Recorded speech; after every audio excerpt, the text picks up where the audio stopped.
Hi, I'm Steve Ferrell. Welcome to the 30-Day Meditation Challenge. If you're newer to this page, I'm going to suggest that you check the link in the description as a way to sign up for our newsletter so that you don't miss out on anything. The meditation that we're about to move into is going to be a visualization meditation. So the recommendation, as per usual, is to find yourself in a comfortable position, whether seated in a chair, cross-legged on the floor, against a wall, or even lying down is fine. For this particular meditation, I'm going to recommend that the eyes are closed because it is a visualization, that it might be difficult to visualize something in our mind's eye when the eyes are open and distracted. So once you find yourself in a comfortable position, softly closing the eyes,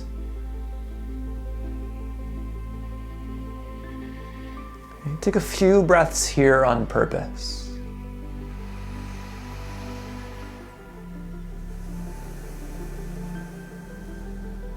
Just allowing our attention to rest on the feeling of the body moving with the breath.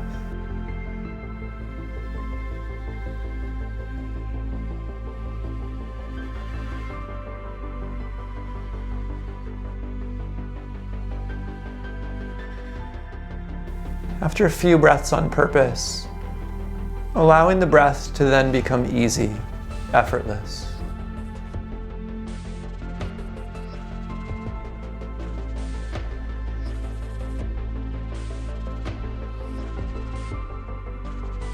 And at first, with the eyes closed, just noticing if any images or colors are there behind the closed eyelids.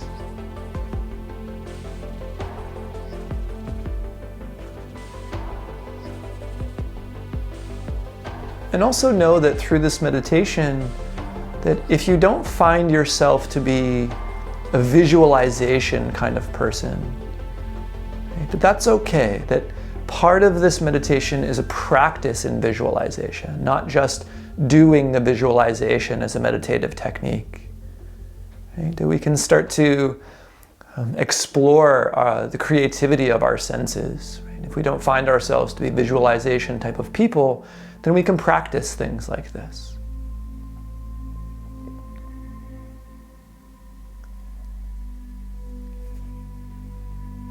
And then in the mind's eye, the invitation to imagine in front of you a blank canvas.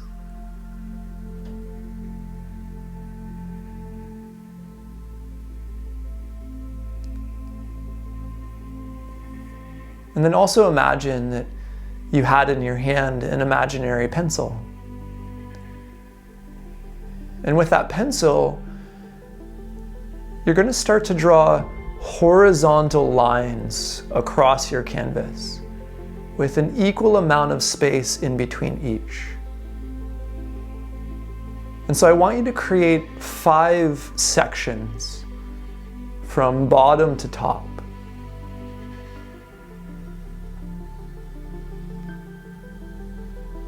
And so drawing again those horizontal lines to create a bottom 5th, 2nd row, 3rd row, 4th row, and then finally a 5th space at the top. So again, the canvas is broken up into 5 equal parts from bottom to top.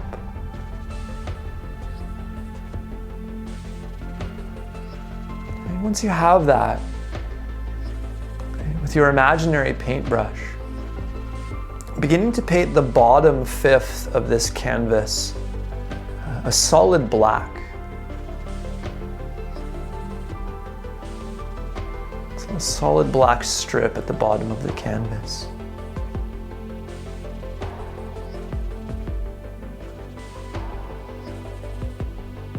The next section above that will be a darker bluer color, maybe like a deep blue, verging on navy.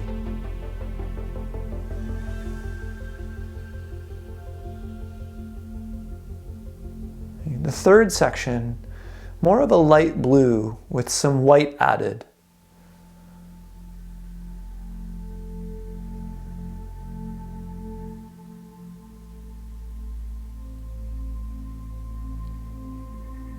And these first three sections will be representative of water.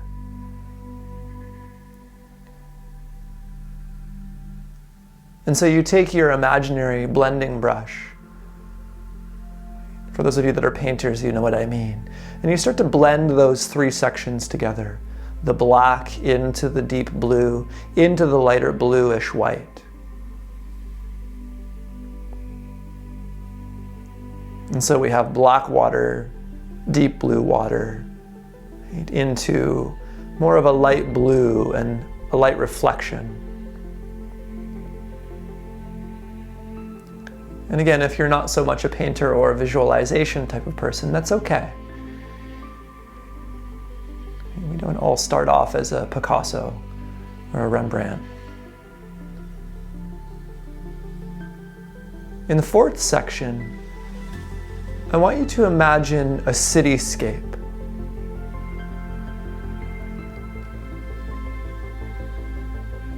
And that within this painting, the audience would be more so standing out in the water, looking at the cityscape from afar. And so the cityscape is mostly going to be silhouettes, no real fine details.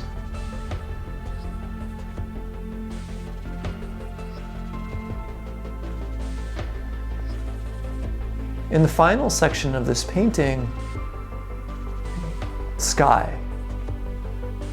Whatever kind of sky it is that you want to imagine. It might be a clear blue sky. It might be a cloudy day. Some sun, some birds. Whatever kind of sky it is that you need to put in there.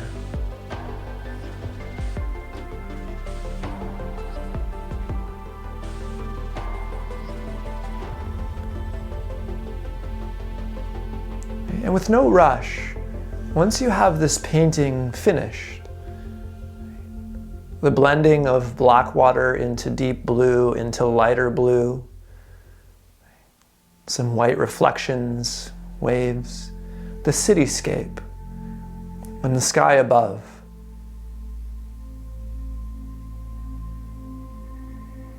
Imagine that you could take a step back and just see the whole painting.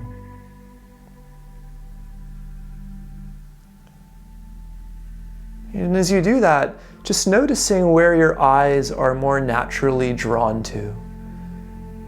Are you more drawn to the water, whatever shade? Right? More towards the cityscape, more towards the sky? Just noticing that for yourself.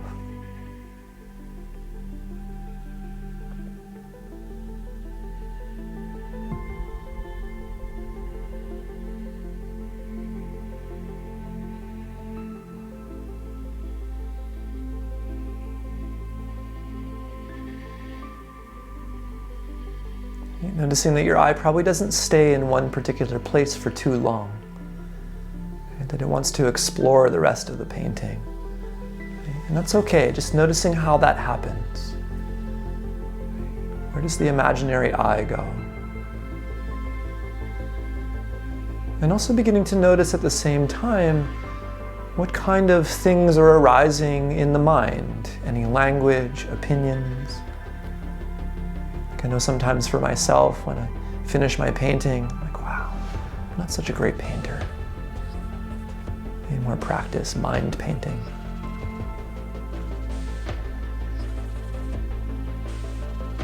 Often I find myself comparing myself to Bob Ross. He's a favorite painter of mine as a child.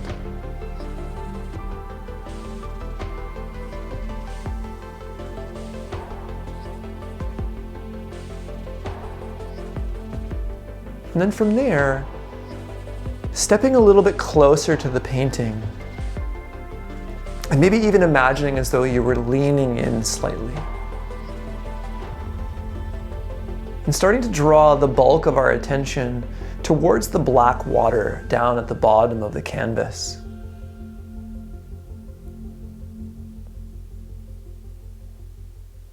But noticing as you look at the black water that you don't lose the rest of the painting. That in the periphery we can still see the deep blue, the light blue, right, the cityscape and the sky. But that those things have gotten blurry.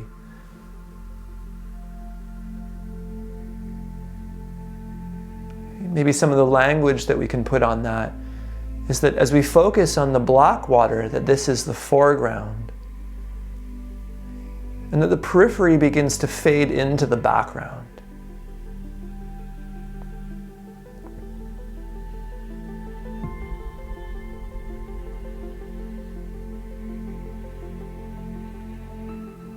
But also noticing this natural tendency of mind and of I to become interested in something else.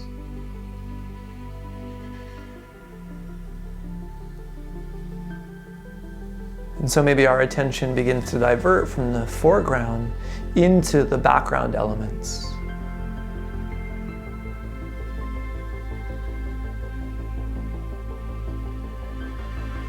And for a moment, if you notice that you're slipping into the background, focusing more on the sky, the cityscape, can you bring your attention back to the black water?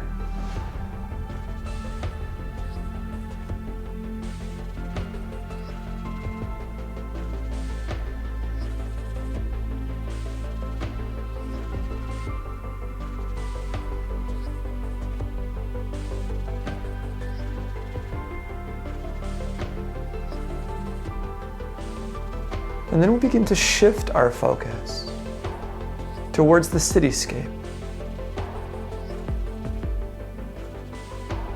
And again, because it's more of a silhouette without any fine details, you're just looking at the silhouette of the buildings, whatever sort of buildings it is that you've put in place. Being from Hamilton, Ontario, when I imagine this sort of scape, I'm either in the Hamilton harbor looking at Hamilton, or I'm maybe looking across Lake Ontario towards Toronto.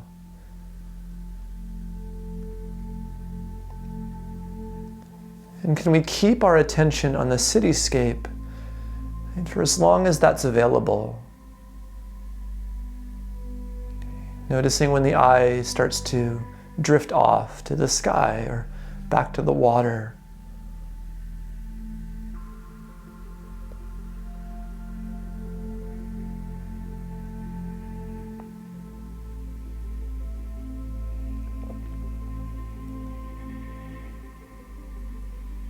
If you notice the eyes drifting to another section of painting, just noting that, acknowledging it, coming back to the cityscape.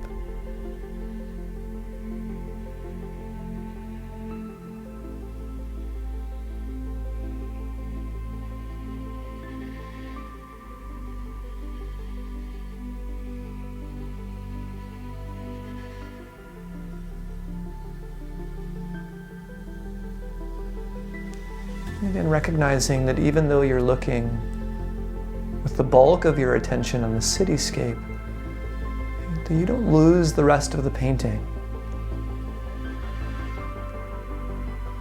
And even though the city is in the foreground of our attention, there's still some things happening in the background.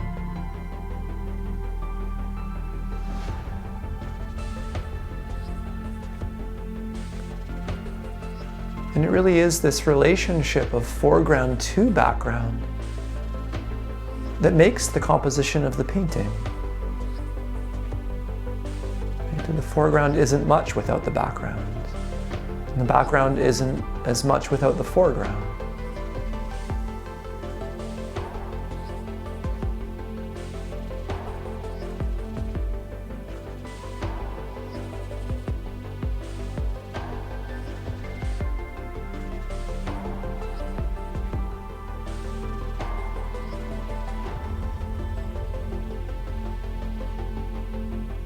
And this is really how, in many traditions and lineages or practices, that we describe the way that mind is working. Right? That the mind is not just one thing. That the mind is many things happening at the same time. Things happening in the foreground as well as in layers of the background.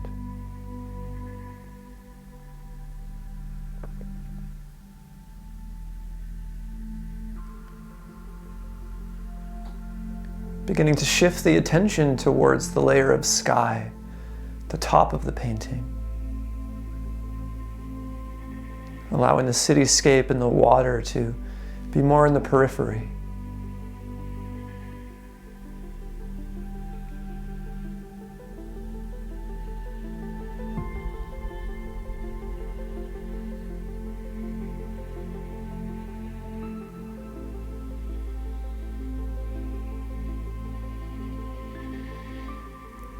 If we notice that the eyes begin to drift, or even wander off of the painting into something else, the activity happening behind the painting, off in the distance. Again, just recognizing that, maybe even noting it for yourself, and coming back to see the sky.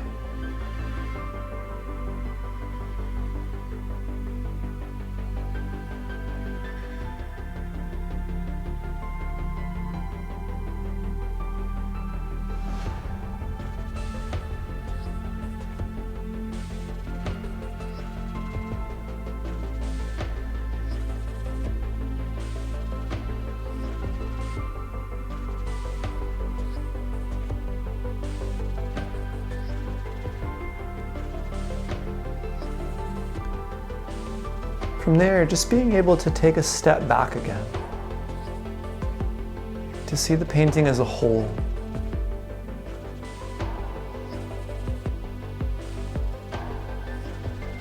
Things in background, things in foreground, the center of the canvas, the sides of the canvas.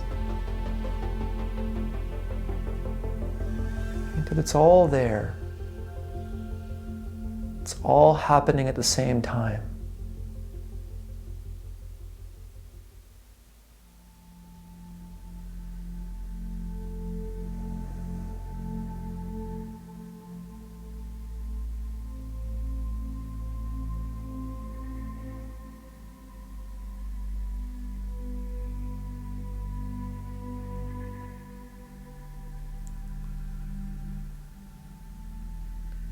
And take 3 breaths on purpose.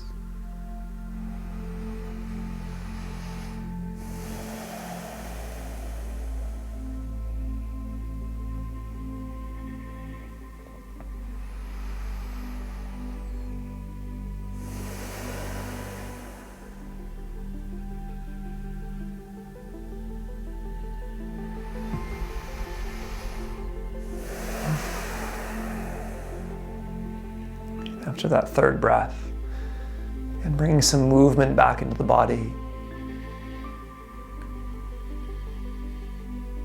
When you feel that you've moved enough, allowing the eyes to open slowly, letting light filter back in. Things come back into focus.